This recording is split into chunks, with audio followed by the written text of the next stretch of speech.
Hey,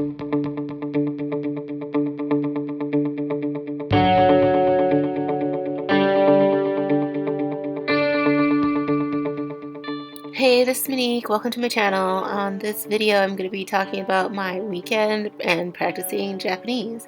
We're going to go over some of the apps that I use. I start off by learning a new kanji every day. So this is a new one that I learned, which I think means gate. I like to watch a show on Netflix with some tea, and this one is Midnight Diner. It's in Japanese.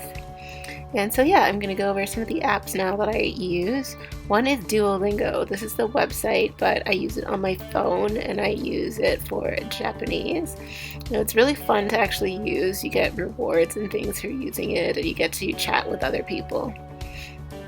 Another thing is I go to the NHK website, and they have Easy Japanese on there. It's a program, but they also have different shows you can use.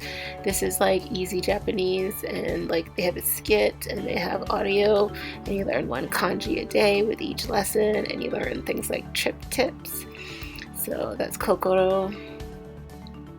And yeah, you follow along and you can learn hiragana, katakana, and kanji as well. So here's some examples of hiragana. You can do that also on Duolingo, but I like to use NHK. Just because you can also watch like actual TV shows and the news and things like that, and to hear native speakers.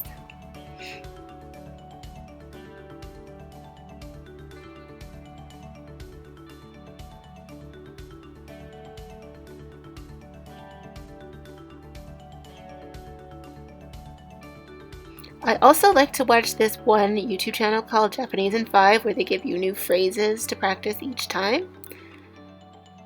And I watch lots of YouTubers, and this is like a YouTube program that I use to practice Japanese. And also at the end of the day, I wanted to paint my nails while I had time. Okay, bye!